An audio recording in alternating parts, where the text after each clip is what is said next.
All right. Hi, everyone. Welcome to Mindgasms. So, I wanted to talk about this book that I read recently called Eugenics and Other Evils by G.K. Chesterton, because eugenics is obviously a very controversial and interesting topic, and it's historically very dark and horrifying, the degree to which society as a whole just went along with and was totally okay with practicing and teaching eugenics as a legitimate science. So the full title of this book is Eugenics and Other Evils: Arguments Against the Scientifically Organized State, which is an important aspect of it, right? Because it's like it's indicative of how eugenics can be applied to scientism, which, for those who don't know, is basically the religion of science, like looking at the world as if every single problem can be solved with science. Like, who should you marry? Ask science. Or what is moral? Ask science. And all that sort of stuff. Of course, science as a whole is extremely phenomenally useful and awesome, but people get carried away in terms of the utility it can have. And what I think is my main takeaway from this book, actually is, well, actually, there are a few main takeaways, like the degree to which society accepted eugenics. Like, for example, this book was written in 1922. And so G.K. Chesterton, being an intellectual, writing a book that's against eugenics was extremely controversial and unpopular for the time because it had widespread support and it was seen as morally good to practice eugenics. And I found a few really interesting and horrifying facts that I will just always remember from the book. One was that during this time period in 1922, and presumably before then, and definitely after then too, although I'm not sure when the practice ended exactly, it was declared constitutional in America to sterilize people against their will. Like, that was deemed a legal practice, basically. So, I mean, like, you look at all these arguments about the American Constitution today, and it really makes you think about the degree to which people can stretch how they interpret the Constitution, right? They can take things in a lot of different ways. And I mean, I'm no historian, but according to what I've read anyway, it seems like the so-called founding fathers designed the Constitution somewhat to that extent, somewhat in that way, to the extent that, you can have some room for interpretations for some of what's there, although some stuff that's deemed constitutional clearly seems not that way to me and many other people, like, for example, eugenics, of course. And another interesting fact about eugenics itself is that, this was apparently practiced in UK at the time. This is one thing that I didn't double check, but I think that G.K. Chesterton was British, or he lived in the UK, because he talks about a perspective of British people in the book. But I think that, sterilization was practiced there too, in many other major countries. And another interesting and horrifying fact was that eugenics was taught as a legitimate science in 1 out of 4 American science textbooks. So they were teaching children this horrifying shit, like, if there are marks on this person's skull, it means they're a quote-unquote Negro, therefore they are inhuman and white people are superior. And, we should sterilize these black people, or, of course, disabled people, or like physically disabled people, mentally disabled people, because that will corrupt the gene pool, because we have to have this pure white European race take over the world, basically, which is one aspect of World War II and Hitler and anti-Semitism that people don't talk about so much, because they, like, for example, before World War II, they don't teach you this in history books unless you actually read books about the history of World War II. The reason that that America went to war was not to stop Nazis from their anti-Semitism, because most Americans were anti-Semitic as well. So the reason was to supposedly stop Hitler from taking over the world or something like that, and they sold that aspect of the war and approval for it based on propaganda films. Like Dr. Seuss wrote at least one propaganda film for World War II, and he made propaganda posters. The guy, obviously, who's famous for writing all these children's stories like Horton Hears a Who and whatnot. So anyway, the widespread support of eugenics probably, almost certainly, at least had something to do with why America waited so long to join World War II. They waited less long than they did for World War I, of course, but it was like a justification after World War II that they started teaching people that America went into the war to stop Hitler's Holocaust of the Jews and everyone else who he was doing that against there at the time. And I just, that's why I think it's important to study the history of eugenics and how it's involved with wars in particular too.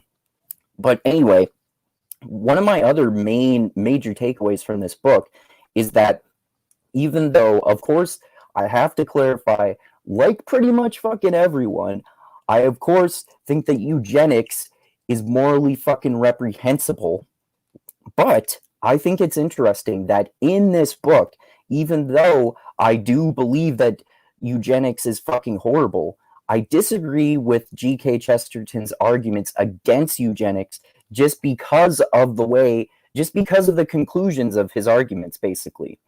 As you can see on the screen here, he argues that anarchism, atheism, Calvinism, socialism, and skepticism, all of those, even individually, not necessarily combined, lead to eugenics.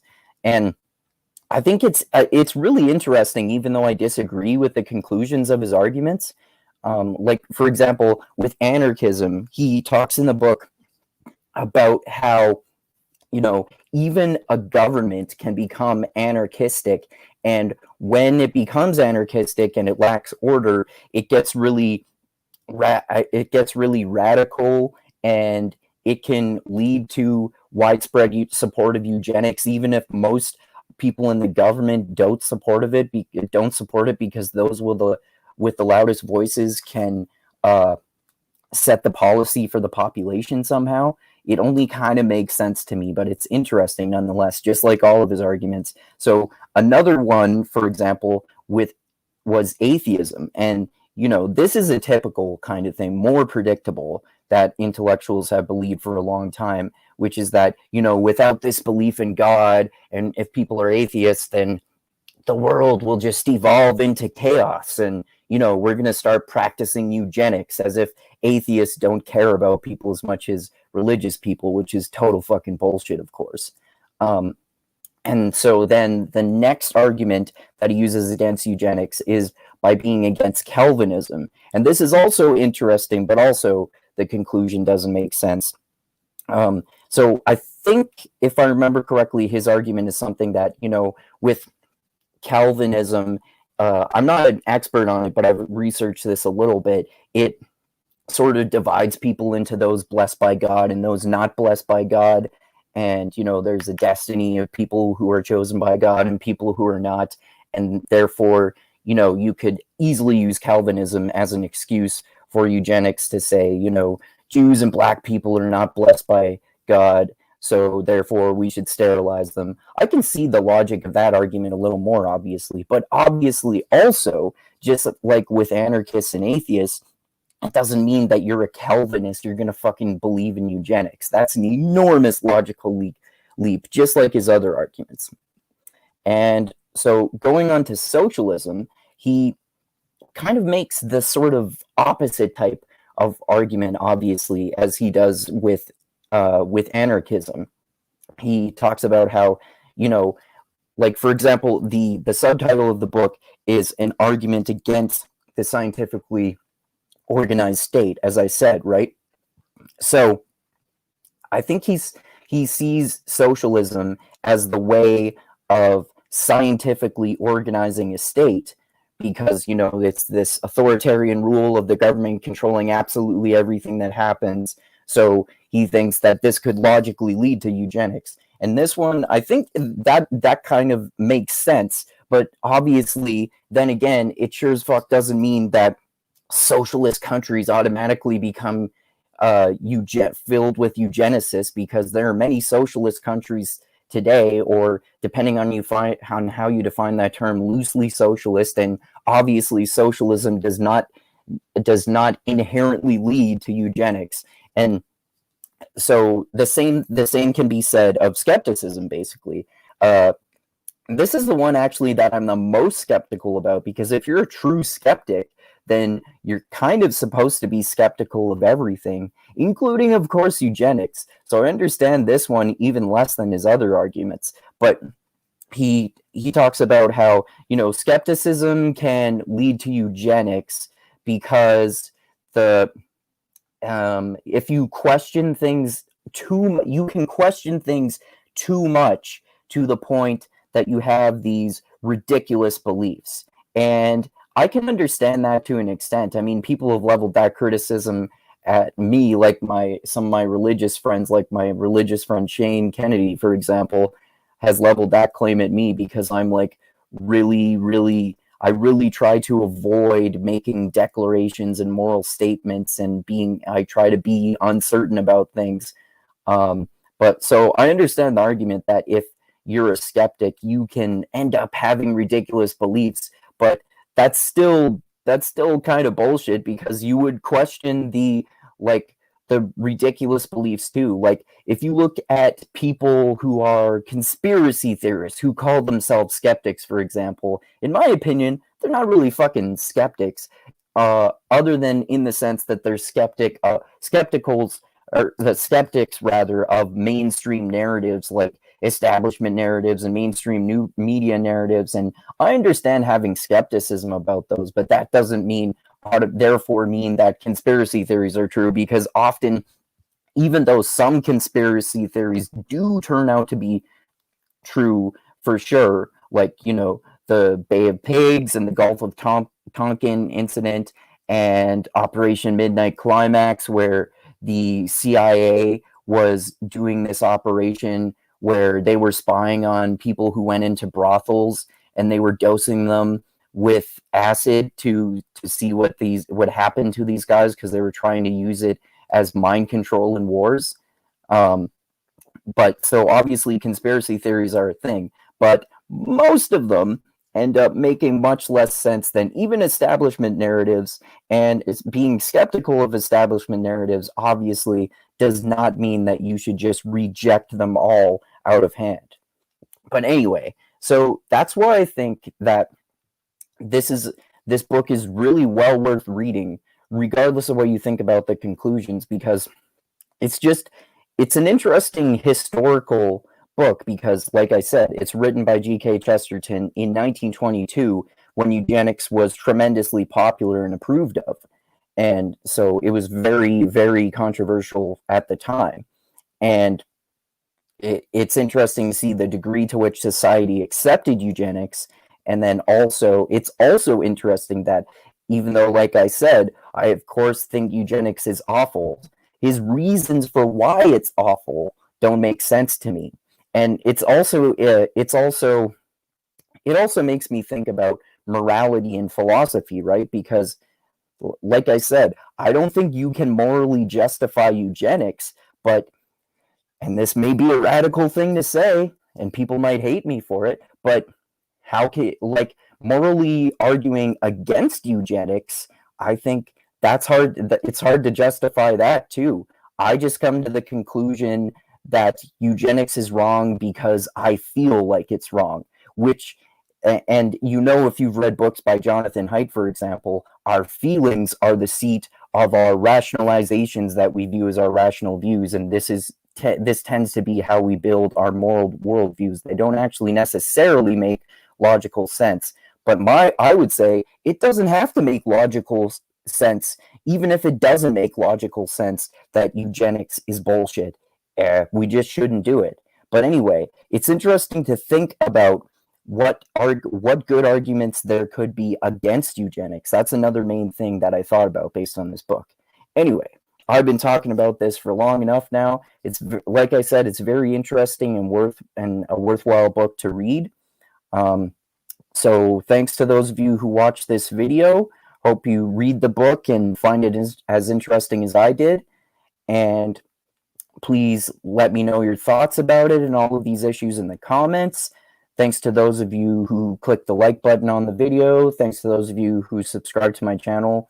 I want to mention that I really appreciate that, because sometimes my videos get a lot of views, but I don't get any more subscribers. So I'd really appreciate it if you'd subscribe to the channel, and also click that bell to be notified when I come out with new videos, if you wouldn't mind that. And also, of course, I really appreciate more than anything else people giving me money on my Patreon channel, because I'm trying to make this YouTube thing work better for me financially, which would be fantastic.